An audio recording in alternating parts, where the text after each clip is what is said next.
On a tous déjà reçu un feedback qui nous a blessés, qu'on n'a pas réellement compris.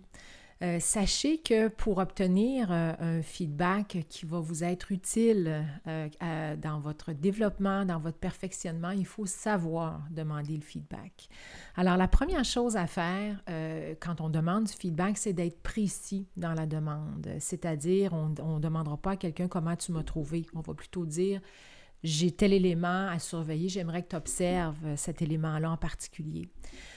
L'autre chose aussi, il faut être opportun au moment du timing où on demande le feedback. Si on demande du feedback sur quelque chose qui s'est passé il y a longtemps ou la semaine dernière, ben c'est plus difficile pour la personne à qui on demande du feedback d'être spécifique dans le feedback. Donc, le timing doit être proche de l'événement et de l'activité pour laquelle vous souhaitez avoir du feedback.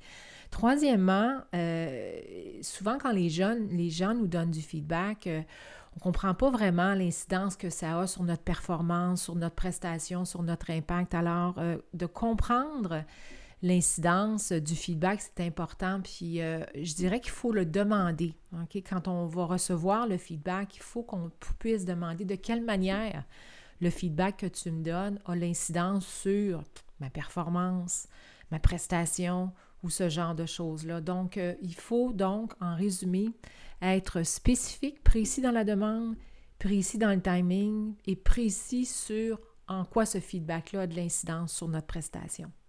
De cette manière-là, vous allez être à même de demander un feedback puissant, utile pour développer votre influence durable.